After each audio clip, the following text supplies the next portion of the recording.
Good evening and welcome to 365 Days of Amazing Stories with Theo Mayer. We're on day 351 and I'm beginning the story of a sneeze.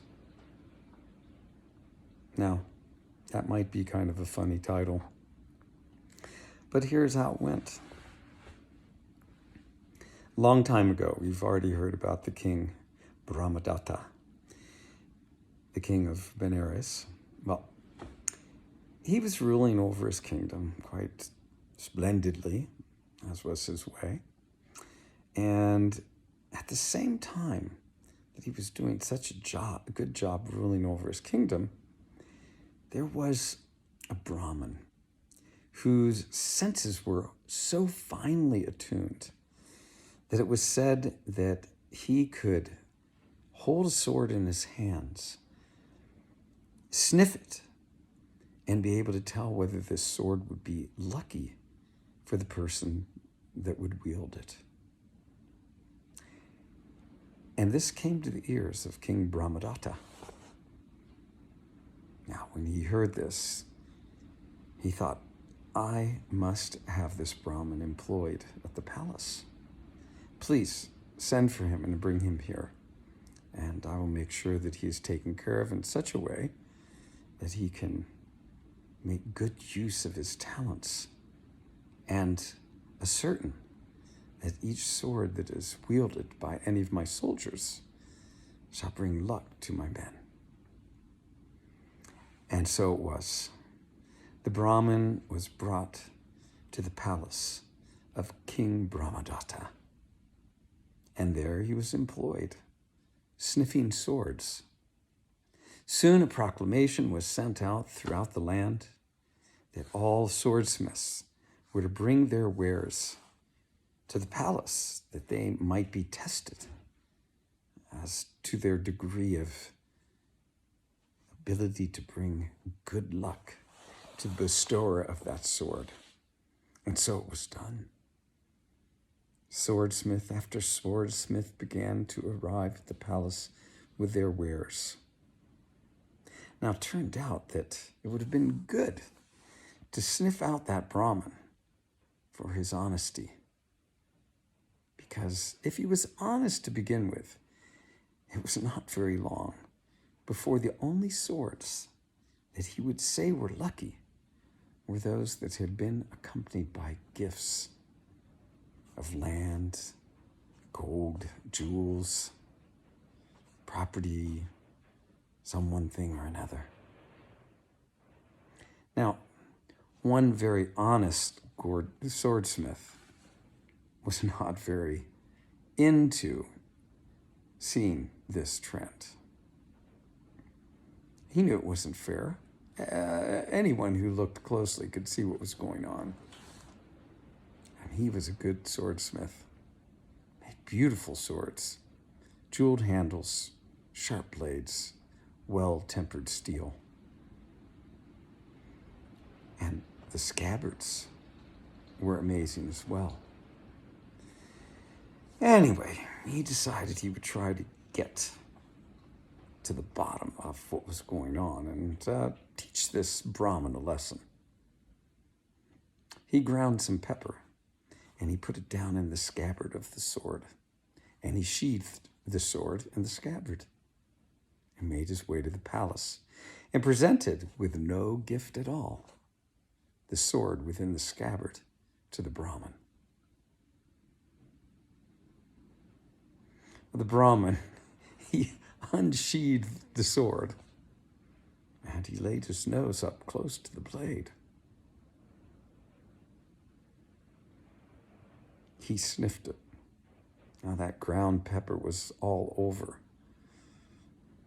the steel of that sword. And when the Brahmin sniffed that ground pepper, he had an uncontrollable sneeze. And as he chewed, the tip of his nose was sliced off. Now, at that point in time, there was no adhering it back to the nose. I will tell you one thing. that the Brahmin, at that point on, never lied about what sword would bring luck. Gift or no gift, he told the truth. Brahmadatta had pity on the poor Brahmin and had very carefully crafted an ivory nose tip that very closely matched the color of the skin of the Brahmin. I cannot remember exactly what it was held on with. Perhaps beeswax or something like that.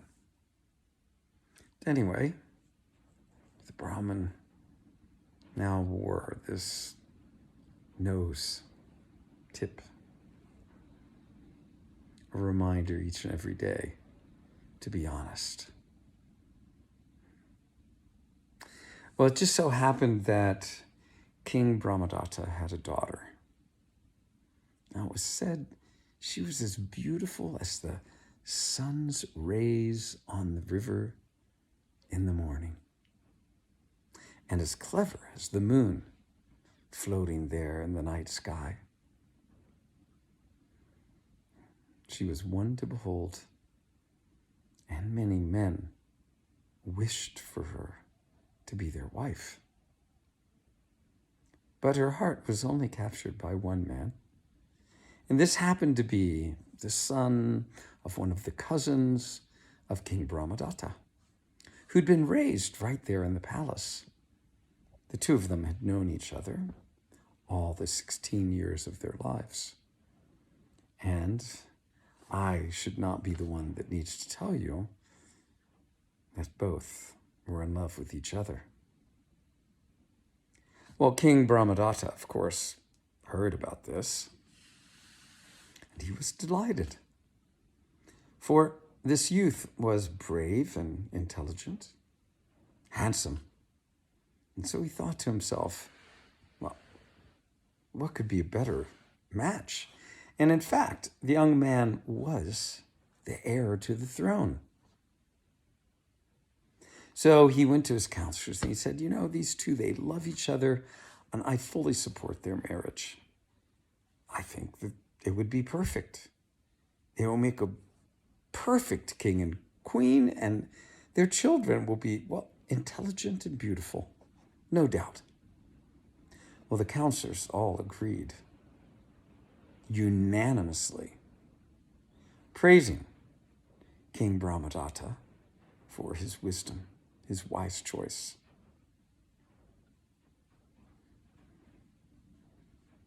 King Brahmadatta, he began to think about all this some more in his quiet moments.